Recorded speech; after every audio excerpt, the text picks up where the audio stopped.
Hey guys, Professor Bill, Comic Book University, Immortal Hulk, issue number 44. Look at me, just Henry Peter Gyrick reading that book on the front. That evil son of a gun.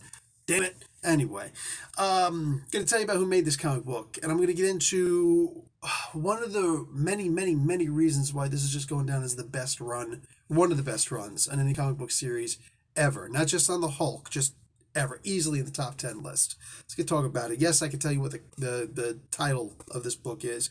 To Rule in Hell. Al Ewing is the writer, Joe Bennett on pencils, Roy Jose and Bellardino Bravo on inks, Paul Mounts doing the colors, and VC's Corey Petit on letters, Alex Ross doing the cover. The boys are back in town, baby. No guests on this one, right? We got the same crew doing the main variant cover with Marie Severin doing the she actually did the original work for that, and Michael Cho doing another variant cover.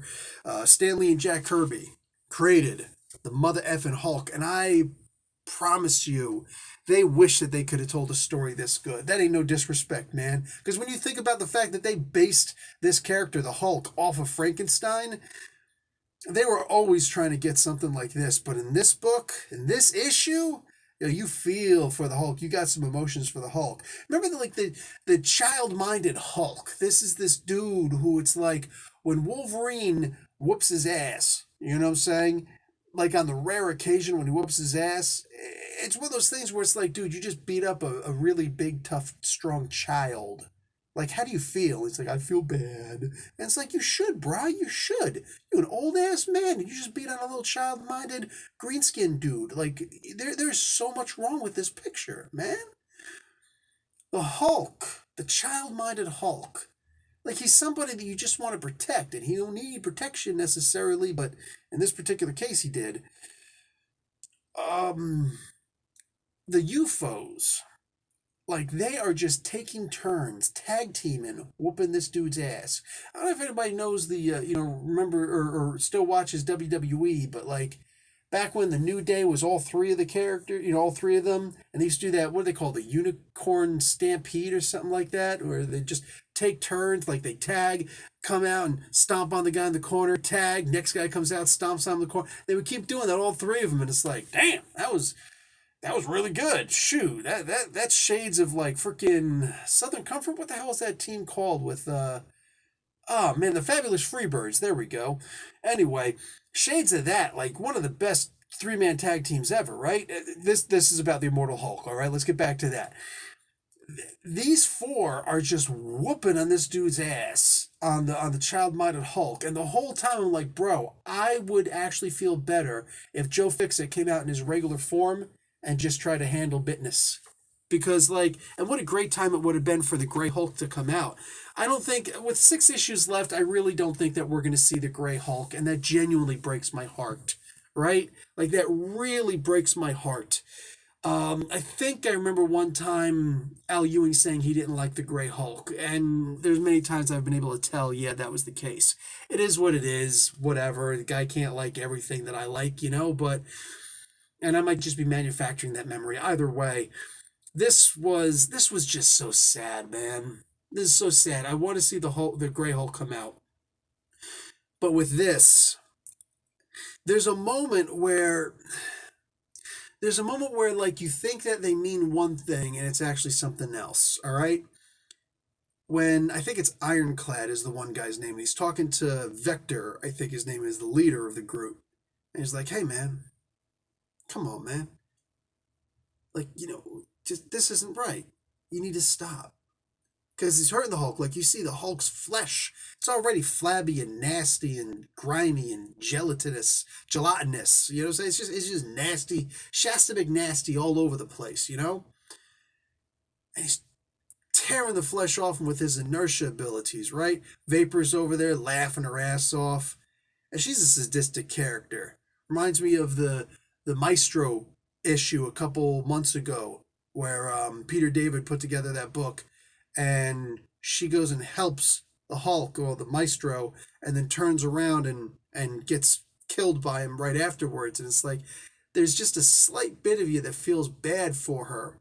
And it's like, I look back on that now and it's like, that wasn't the right way to draw or to make these psychopaths. You know what I'm saying? Because they really are the characters you're not supposed to feel bad for. It's like if you made a Chucky movie and suddenly you feel bad for this little thing. Like, you ain't supposed to feel bad for this thing. Come on now. What kind of story does this guy have? There's a murderous, psychopathic dude who got stuffed in a doll and he's still on a murderous rampage. Like, bruh, you know, you are not supposed to feel bad for this dude. And you're not supposed to feel bad for the UFOs. And there's a moment in here where Ewing tricks me with this gorgeous art where the body horror is just everywhere. And like the leader shows up at one point against the Gamma Flight, Alpha Flight, whatever crew, right?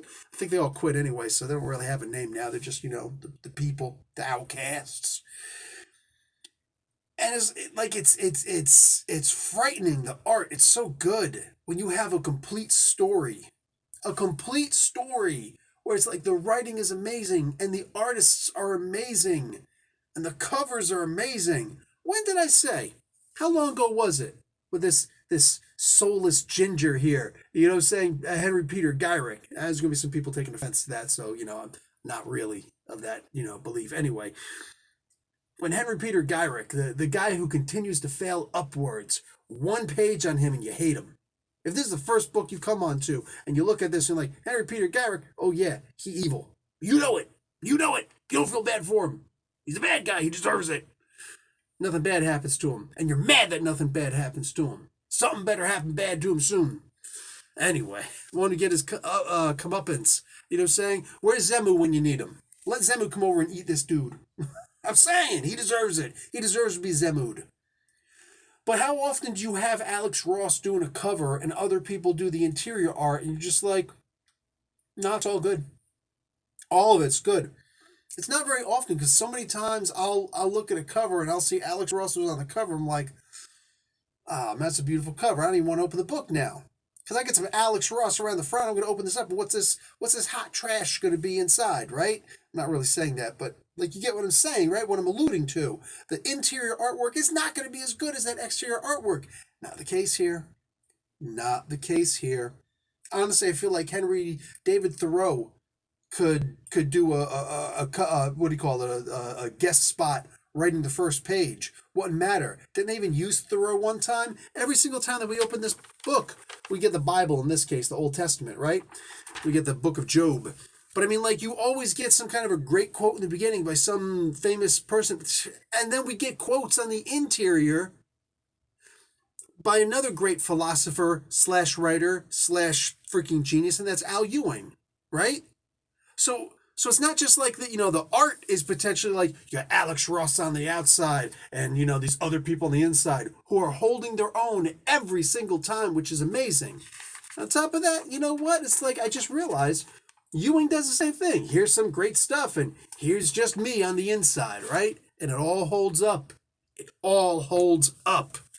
The first 2 pages on the Immortal Hulk books are other people and they keep it up big time.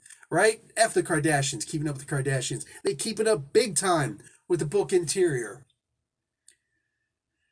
When you get to that part where you think that that one of the UFOs could actually have some kind of sympathy in his heart, and you realize what he's actually doing,